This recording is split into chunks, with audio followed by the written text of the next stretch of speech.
ஓம் சைராம், ஜெய் சைராம். என் அன்பின் பிரியமே, உன்னை சுற்றி எந்த நிகழ்வுகள் நடந்தாலும் அதை உனக்குள் எதிர்மறையாக நீ எடுத்துக்கொள்ளாதே குழந்தையே. எல்லா நிகழ்வுகளோடும் உன் வாழ்வை நீ பொருத்தி கொள்ளாதே.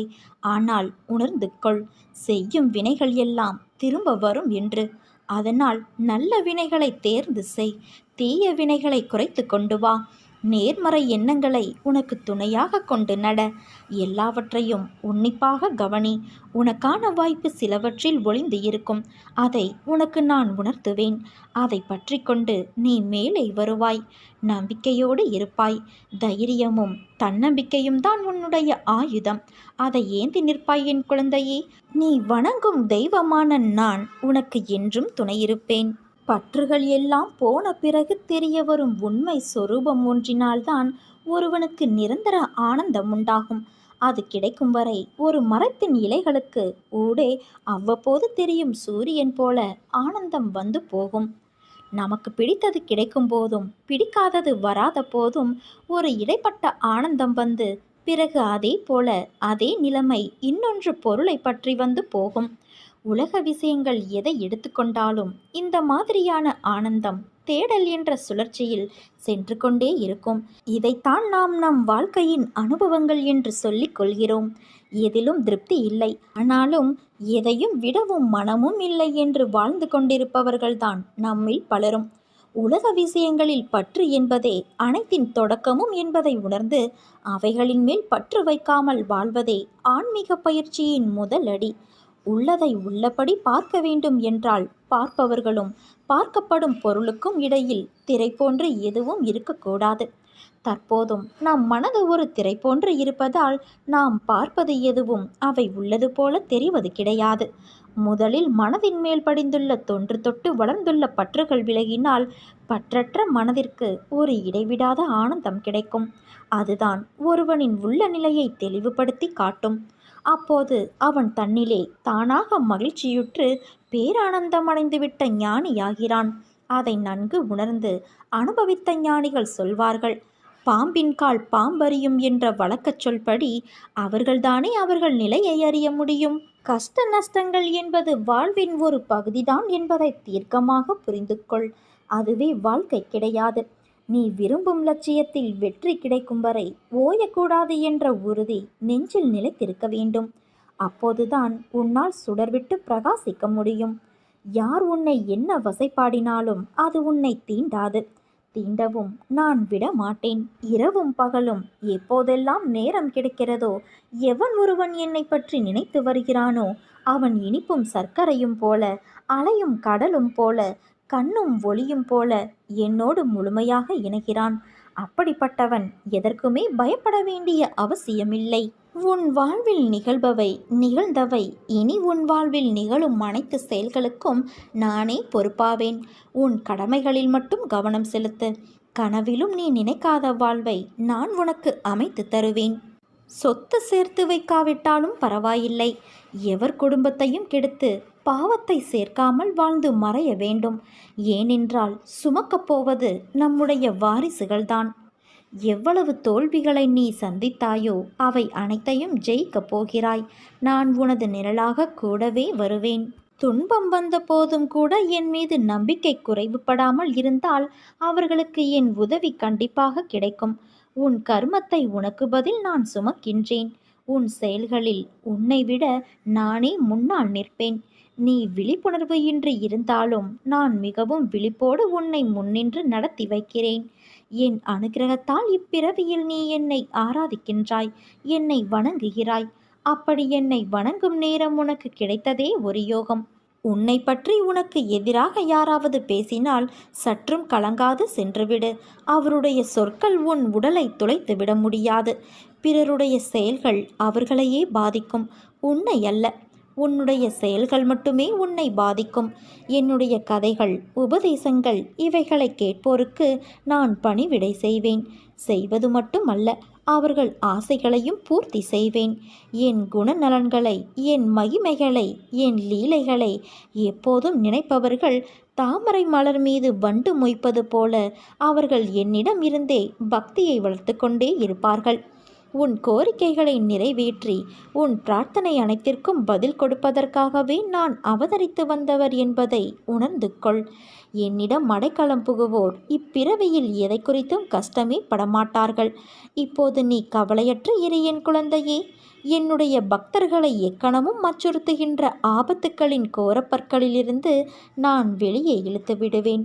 என் குழந்தை கோழை அல்ல. எத்தனை கஷ்டங்கள் வந்தாலும் தாங்கி நின்று கடந்து செல்லும் தைரியம் உனக்கு இருக்கிறது. யார் உன்னோடு இருந்தாலும் இல்லாமல் போனாலும் உனக்கு துணையாக நீ வணங்கும் தெய்வம் நான் இருப்பேன். என்னிடம் முழு மனதோடு கேள். என்னிடம் உள்ள அனைத்தையும் நான் உனக்கு தருவேன். ஒவ்வொரு நிலையை நினைத்தும் நீ எதற்கு வேதனைப்படுகிறாய்? இப்படி வேதனை மேல் வேதனைப்பட்டு எதை சாதிக்கப் போகிறாய்? வெளியே வா, அப்போது என் ஆசி உனக்கு கிடைக்கும். வெறும் வாய் வார்த்தைகளால் நான் இதை சொல்லவில்லை. நான் உன்னோடு இருக்கும்போது உன் கவலைகளை என் பாதத்தில் வை. அதன் பிறகு நடப்பதை பார். உன்னை படைத்தது நான். நம்பிக்கையும் பொறுமையும் கொண்டு காத்திரு. உன் கர்ம பலன்கள் முடிந்துவிட்டது. எப்போது நீ என்னை நினைவில் நிறுத்தி கொண்டு பூஜை செய்தாயோ அப்போதே உன்னுடைய கர்ம பலன்கள் பொடி பொடியாகிவிட்டன. எனது காலடியில் நீ யார் என்பதை நீ அறிந்து கொள்வதற்கு நான் வைக்கும் பரீட்சைதான் நீ படும் வேதனை. உண்மையில் ஒருபோதும் நான் பணத்தை விரும்பியது இல்லை. விரும்பவும் என் பிள்ளைகளை நான் அனுமதிக்கவில்லை. என் பிள்ளைகளை அதன் பிடியில் விழவும் நான் அனுமதிக்க மாட்டேன். ஆனால் உனக்கு அது தேவைப்படும் காலகட்டத்தில் அது உன்னை தேடி வரும். யாருக்கும் இல்லை என்று சொல்லாதே. யாரையும் வெறுத்து ஒதுக்காதே. ஏனென்றால் உன்னை தேடி நான் வரப்போகின்றேன். உன் வாழ்க்கையை நீ கடந்து செல்வதற்கு நிறைய பாடங்கள் பயில வேண்டும். ஒன்று மட்டும் நினைவில் கொள். உன் கஷ்டங்கள் தீரும் நேரம் வந்துவிட்டது. எந்த பிரச்சனை உனக்கு அதிகம் கஷ்டம் தருகிறதோ அந்த பிரச்சனையாலேயே நீ அதிகம் வாழ்க்கை பாடத்தை கற்றுக்கொள்கிறாய். அதை மட்டும் நினைவில் வைத்துக்கொள். இறைவன் நிறைந்திருக்கும் வெட்டவெளியே உண்மை. மற்றபடி நிரந்தரமில்லாத இந்த மாய உலகங்கள் எல்லாம் இறைவனால் படைக்கப்பட்டு இந்த உலகத்தில் தொங்க விடப்பட்டுள்ளதன் காரணம் நாம் இறைவனை படிப்படியாக அறியும் பொருட்டுத்தான். இந்த உலகங்களில் பல்வேறு உயிரினங்கள் படைக்கப்பட்டு அவர்கள் செய்யும் ஒவ்வொரு செயலும் இவ்வுலகில் பதிவு செய்யப்பட்டு அதற்கு ஏற்றவாறு அவை ஒவ்வொரு பிறவியிலும் பல்வேறுபட்ட உருவங்களோடு பிறந்து அவரவர்கள் வினைகளை அனுபவித்து இறைவனை உணர்ந்தவுடன் அவனோடு இணைக்கப்படுவர். அதனால் இப்போதுள்ள நம் உடம்பு மட்டுமே நம்முடையதும் நம்மை சேர்ந்தவர்களுடையதுமாக எப்போதும் இருப்பது இல்லை. இந்த பிறவியில் நம்மோடு இருப்பவர்கள் அடுத்த பிறவியில் வெவ்வேறு இடங்களில் கூட வெவ்வேறு நபர்களோடு கூட இருப்பார்கள். இதை உணராதவர்கள் ஒவ்வொரு கெட்ட வினைகளுக்கும் பதில் வினைகளை செய்யாமல் இருக்க தெரியாமல், பொறுத்திருக்க தெரியாமல், உடனே பதில் வினைகளை யோசிக்காமல் செய்து பாவ மூட்டைகளை அதிகரித்து ஒரு குறிப்பிட்ட காலத்திற்கு பிறகு இந்த உலகங்களோடு சேர்ந்து அழிக்கப்பட்டு விடுகின்றனர். மறுபடியும் இறைவனால் எல்லா உலகங்களும் உயிரினங்களும் புதியதாக தோற்றுவிக்கப்பட்டாலும் மறுபடியும் இதே போல பொறுத்திருக்க தெரியாமல் உள்ள உயிரினங்கள் மறுபடியும் இந்த உலகங்களோடு சேர்ந்து அழிக்கப்பட்டுவிடும். உலகத்தில் எதன் மீதும் அதிக ஆசை வைக்காதே. எதுவும் நிரந்தரமில்லை. இருக்கும் வரை, நமக்கு கிடைக்கும் வரை அதை அனுபவிக்க வேண்டும். மகிழ்ச்சியாக இருக்க வேண்டும். பணிந்து போக தெரிந்து கொள்ள வேண்டும். தவறு இல்லை. உனக்கு கொடுக்கப்பட்டுள்ள உறவுகள் மீது அதிக பற்று வைக்காமல் இறைவனிடம் நம்மைப் போலவே அவர்களையும் சேர்த்து வைக்க சிறு வயதிலிருந்தே பயிற்சி கொடுக்க வேண்டும். உன் வேண்டுதலால், உன் பொறுமை, நம்பிக்கையால், எதிரிகளுக்கும் விட்டு கொடுக்கும் தன்மையால் ஒரு நாள் நிச்சயம் விடியும். உனக்கு தேவையானது எல்லாம் உன் வீடு தேடி தானே வந்து சேரும். உன்னை புரிந்து கொண்டு உன்னை விட்டு பிரிந்த உறவுகள் கூட உன்னை தேடி ஓடி வரும். என் தங்கமே, நீ எதையும் வெளியே காட்டாதே. உனக்கான மிகப்பெரிய சொத்து உன் நிம்மதிதான். உன்னை மதிக்காதவர்களுக்கு அதை செலவழிக்காதே. மதிப்பு, மரியாதை மற்றவர்களுக்கு எப்படி கொடுக்க வேண்டும் என்பதை நான் அவர்கள் மொழியில் புரியும்படி செய்து காண்பிப்பேன். நீண்ட நாட்களாக தீராத ஒரு பிரச்சனையை நான் தீர்த்து வைக்கப் போகிறேன். உன் வாழ்வை கலங்கடித்த அந்த பிரச்சனைக்கு முடிவு என்னிடம் இருந்தே உனக்கு கிடைக்கப் போகிறது. இந்த முறை நீ என் சந்நிதிக்கு வரும்போது நீ விரும்பிய வரத்தை நான் உனக்கு அளிக்கப் போகிறேன். அந்த பிரச்சனைகளை என் நாமத்தை சொல்லிக்கொண்டே சமாளித்து முடித்து விட்டாய். அந்த வினைகளை நேர்மறையாக நீ கடக்க முயற்சி செய்ததன் விளைவாக அந்த பிரச்சனை சம்பந்தமாக நீ வேண்டிய வரத்தை நான் உனக்கு வழங்கப் போகிறேன். ஒருவன் என் நாமத்தை அன்போடு உச்சரிப்பானாகில் நான் அவனுடைய ஆசைகளை பூர்த்தி செய்து அவனுடைய பக்தியை அதிகப்படுத்துவேன். என் வாழ்க்கையையும் செயல்களையும் ஊக்கமோடு இசையாக பாடுவானாயின் அவனுக்கு முன்னும் பின்னும் எல்லா திக்குகளிலும் சூழ்ந்திருப்பேன். என்னிடம் உள்ளத்தையும் உயிரையும் ஒப்புவித்த அடியார்கள் இந்த நிகழ்ச்சிகளை கேட்டதும் இயற்கையிலேயே மகிழ்வெய்துவர். எவன் என்னிடம் பூரண சரணாகதி அடைகிறானோ, எவன் என்னை விசுவாசத்தோடு வணங்குகிறானோ, எவன் என்னை நினைவில் இருத்தி நிரந்தரமாக தியானம் புரிகிறானோ அவனை விடுவிப்பது என் சிறப்பு இயல்பாகும். என் நாமத்தை உச்சரிப்பவர், என்னை வணங்குபவர் என் நிகழ்ச்சிகளையும் வாழ்க்கையை பற்றியும் எண்ணி என்னை நினைவில் இருத்தி இருப்பவர்கள் எங்கெனம் உலகப் பொருட்கள் உணர்ச்சிகள் இவைகளில் கவனமுள்ளவர்களாக இருக்க முடியும்? அவர்களை சாவின் வாயிலிருந்தும் நான் வெளியே இழுத்து விடுவேன். என் கதைகள் கேட்கப்பட்டால் எல்லா நோய்களும் விலகும். என் கதைகளை மரியாதையோடு கேட்டு அவற்றை எண்ணி தியானம் செய்து கிரகித்துக்கொள். இதுவே மகிழ்ச்சிக்கும் திருப்திக்குமான மார்க்கமாகும். நேர்மையாகவும் உள்ளபூர்வமாகவும் உன் லட்சியத்தை அடைய செயல்படும்போது நீ எதிர்பார்த்தது கிடைக்கவில்லை என்றால் துவண்டு போகாதே. எதிர்த்து நம்பிக்கையோடு போராடு. ஆசை, இன்பம், துன்பம், துயரம் இதற்கு முடிவு கிடையாது. இதையெல்லாம் தாண்டி வந்தால்தான் நீ விரும்பும் லட்சியத்தை உன்னால் அடைய முடியும். அனைத்தையும் சகித்து கொண்டு கடந்து வா. கவலை எதற்காக? எதற்காக இந்த பயம்? உன்னோடு நான் இருக்கிறேன். கஷ்டம் என்பது எல்லோருக்கும் வருவது. அதன் பிடியிலிருந்து யாரும் தப்புவது இல்லை. இதை நீ தெரிந்தும் உணராமல் இருக்கிறாயே. மற்றவர்களுக்கு ஒரு கஷ்டம் என்றால் முன்னால் ஓடிப்போய் ஆறுதல் சொல்வாய். இப்போது உனக்கு கஷ்டம் வந்ததும் ஆற்றாமல் ஏதேதோ நினைத்து கொண்டு வாழ்வில் பிடிப்பில்லாமல் இருக்கின்றாய். பிறந்தது முதல் தொல்லைகளோடும் கஷ்டங்களோடும் வாழ்கின்றேன், என்னை மீட்க யாரும் இல்லையே என புலம்புகிறது உன் மனம். நீ பிரச்சனைகள் தடங்கல்கள் என்னும் கடலில் கழுத்து வரை மூழ்கி இருக்கலாம். துக்கமும் வேதனையுமாய் படுகுழியில் ஆழமாய் அமிழ்ந்து போயிருக்கலாம். ஆனால் வருத்தப்படாதே. பொறுமையை கடைப்பிடி. கவலையை விட்டொழி. அமைதியாக இரு. உன் துக்க நாட்கள் முடிந்து போய்விட்டது. நீ விரைவில் அனைத்து இன்பங்களையும் பெறுவாய் குழந்தையே. உன் வேண்டுதல்கள் கேட்கப்பட்டது. அது நிறைவேறியே தீரும். உன்னுடைய துயர் துடைக்க உன்னை தேடி நீ இருக்கும் திசையை நோக்கி நான் ஓடி வந்திருக்கின்றேன். நான் விரும்பாமல் எவரும் என்னை தேடி வர முடியாது. இழந்ததையெல்லாம் உனக்கு மீட்டு மீண்டும் தருவேன் குழந்தையே. உன் செயல்கள் நல்லதாகவும் உனது நடத்தை சரியாகவும் இருந்தால் உன் அனைத்து விஷயங்களையும் நானே உடனிருந்து கவனித்துக் கொள்வேன். இந்த உலகம் இன்னும் உன்னைப் போல மாறவில்லையே என்று நான் அடிக்கடி நினைத்து கொள்கிறேன். எத்தனை கவலைகளையும் கஷ்டங்களையும் நீ தைரியமாக சந்தித்து அனைத்திலும் வெற்றி பெற்று வெற்றி கிடைக்காதவற்றில் இதில் எனக்கு விருப்பமில்லை என்று ஒதுக்கி தள்ளி நீ நடந்து வந்த பாதையை நான் திரும்பி பார்க்கிறேன். பெருமையாகவும் பெருமிதமாகவும் இருக்கிறது. நான் என்றும் எதற்கும் உனக்கு கஷ்டங்களை தந்திர நினைத்தது கிடையாது. அனுபவங்களை தரவே நினைப்பேன். உனக்கு முடியாத போது கை நீட்டி நானே இழுத்துக்கொள்வேன். நீ எவ்வளவோ சோதனைகளை கடந்து விட்டாய். உன் கண்ணீர் துக்கமெல்லாம் முடிந்துவிட்டது. இந்த மகிழ்ச்சியின் படிகளில் நீ தடம் பதிக்க ஆரம்பித்து இருக்கிறாய் குழந்தையே. நான் உன் கரங்களை பிடித்துள்ளேன். தைரியமாக நம்பிக்கையோடு நட. வெற்றி உனது. கருமங்களை குறைத்து கொள்ள வழி தெரியுமா உனக்கு? அதை தைரியமாக அனுபவிப்பது மட்டும்தான்.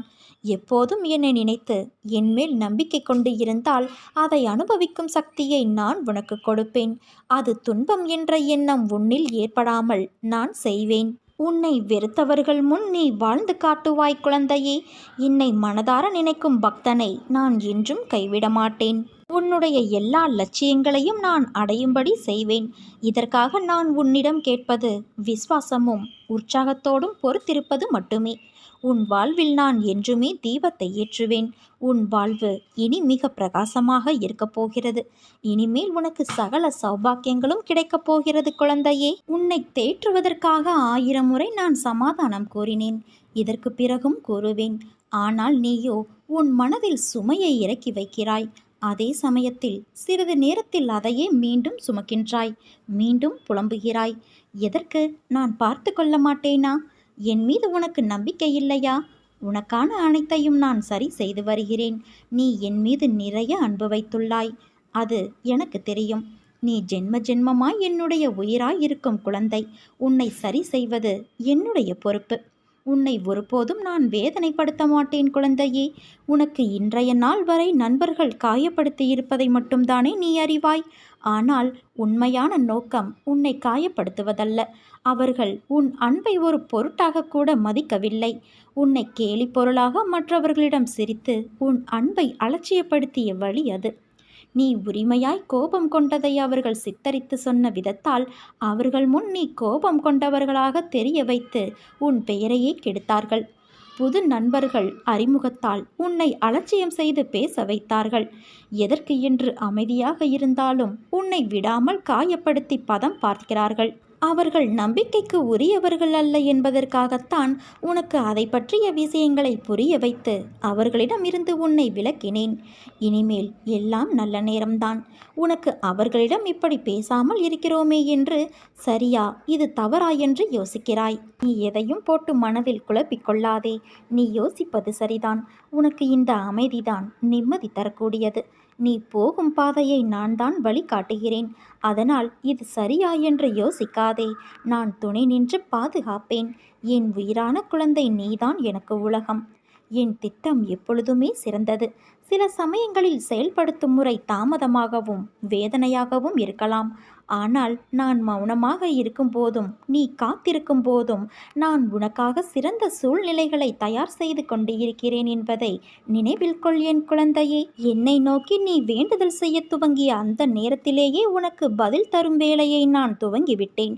அதனால்தான் நீ சோதனைகளை அனுபவிக்கிறாய் என்பதையும் உனக்கு பலமுறை அறிவுறுத்தி வைத்திருக்கின்றேன். இப்போது அதை நினைவுபடுத்துகிறேன். கலங்காத இரு என் குழந்தையே. தாமதமானாலும் தப்பாமல் கிடைக்கும். நல்ல இடத்திலும் தகுந்த நேரத்திலும் உன்னை ஓடி வந்து நான் காப்பேன். நான் என் பக்தர்களின் பிடியில்தான் இருக்கின்றேன். அவர்கள் பக்கத்திலேயே நிற்கிறேன். எப்போதும் அவர்களுடைய அன்பை தாகத்தோடு நாடுகிறேன். துன்பத்தில் அவர்கள் கூப்பிடும்போது நான் உடனே ஓடி வருகிறேன். என் தங்கமே, உனக்கு கிடைத்ததை ஏற்றுக்கொள். அதில் உன்னை யாரென்று நிரூபித்து காட்டு. தலை வணங்கி செல்ல கற்றுக்கொள். எது நடந்தாலும் மற்றவர்கள் உன்னை கடிந்து கொண்டாலும் சிரம் தாழ்த்திப்போ. உன்னை தேடி அனைத்தும் தானாக முன்வந்து நிற்கும். பணிவு, பொறுமை, நிதானம் இவற்றை மனதில் நிறுத்தி கொண்டு தினமும் செயல்படு. மற்றதை நான் பார்த்து கொள்கிறேன். விடியலை பார்க்க தவித்து கொண்டு ஏங்கி இருந்த காலத்திற்கு இனிமேல் அழைத்து செல்லப் போகிறேன். தயாராக இரு.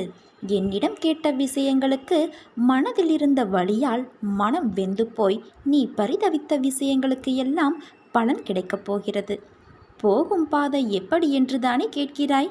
நம் பாதையில் நீ பயப்படும் அளவிற்கு அங்கே உன்னை காயப்படுத்த யாரும் இல்லை. நீயும் யாரையும் காயப்படுத்தவும் முடியாது. ஏனென்றால் உன்னுடன் உன் சாய் தேவா நான் இருக்கிறேனே. பச்சை நிறமுடைய பசுமையான நிலங்கள் போலதான் உன் பயணம் ஆரம்பிக்கும். உன் நிம்மதியும் சந்தோஷமும் அழகாய் பூத்து குலுங்கும் வண்ண மலர்களைப் போல மலர்வாய். உன் வெற்றிகள் நீரருவி போல பொங்கி எழுந்து உயர்ந்து நிற்பாய். உன் தந்தையான நான் உன்னை விட்டு எங்கே போவேன்? நிமிர்ந்து நிற்க பழகிக்கொள். ஏனென்றால் இனிமேல் அதுதான் உன் காலம். நீ போராடிய காலத்தை மறவாதே. நீ கஷ்டத்தில் கற்ற பாடத்தை மறந்து விடாதே. இவைகள்தான் உன்னை நல்ல மனிதராய் மனுஷியாய் உருவாக்கும். என் செல்ல குழந்தை எப்படி பெயர் வாங்க வேண்டும் என்று நினைத்தேனோ அதையெல்லாம் நடக்கப் போகிறது. என் வார்த்தைகள் உனக்கான இரத்த ஓட்டத்தைப் போல இனிமேல் என் நாவில் தோன்றும். அந்த சொற்களின் பேரருளை பெறுவாய். நீ எதற்கும் பயப்படாதே, கலங்காதே. உன்னில் நிச்சயம் வெற்றி என்ற தீபத்தை நான் ஏற்றுவேன். நீ உன்னில் பார்க்கும் அனைத்துமாய் அகிலத்தின் ரூபமாய் உனக்கு நான் இருப்பேன்.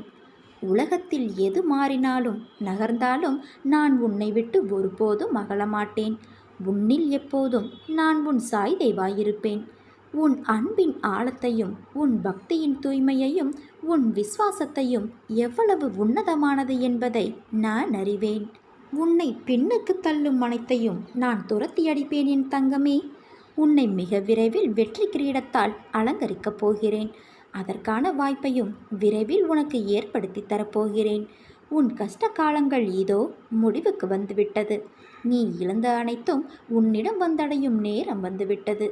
இந்த கடந்து போன கடினமான நாட்களிலும் என்னை மறவாமல் எனக்கு அன்புடன் அமுது படைத்த உன்னை நினைத்து என் கண்களில் கண்ணீர் அருவியாக பெருகுகிறது. சாயிருக்க எனக்கென்ன துன்பம் வந்துவிடும் என இருந்த உன்னுடைய வாழ்வு மற்றவர்களுக்கு உதாரணமாக போகிறது. நீ விதைத்த நற்செயல்கள் என்ற விதைகள் விருட்சமாக வளர வேண்டிய நேரம் வந்துவிட்டது. அது கனி கொடுக்கும் காலம் மிக அருகில். அதை என்னுடன் சேர்ந்து ருசிக்க நீ தயாராக இரு என் தங்கமே. உனக்கு அருள் செய்யும் நாளை நான் ஏற்கனவே தீர்மானித்து விட்டேன். நீயே அதை பற்றி நினைக்க மறந்தாலும் அந்நாளில் அது நடந்தே தீரும். தன்னுடைய கோடான கோடி பக்தர்கள் ஒவ்வொருவருக்காகவும் கொடிய பலியுடன் கூடிய அவர்கள் வினை என்னும் துன்பத்தை கோடி உருவம் எடுத்து தான் வாங்கி கொண்டு அதனை அனுபவித்து ஒவ்வொரு முறையும் இறந்து மீண்டும் தம் பக்தர்களின் துன்பத்தை தான் வாங்கி கொள்ள பிறப்பெடுத்து கொண்டிருக்கிறார் நம் சாயப்பா. அன்பென்றால் அன்பு அப்படி ஒரு அன்பின் திருவுருவம். கண்ணுக்கு தெரியாத ஆத்மா அனைத்து உயிரினங்களின் மீது அன்பு கொண்டு எப்படி எல்லோருக்கும் எல்லாவற்றிற்கும் தேவையானவற்றை வழங்கி வருகிறதோ அதே ஆத்மா கண்ணிற்கு தெரிந்தும் கனிவுடன் அருள் செய்யத்தான் நாம் சாய் ரூபத்தில் வந்துள்ளது.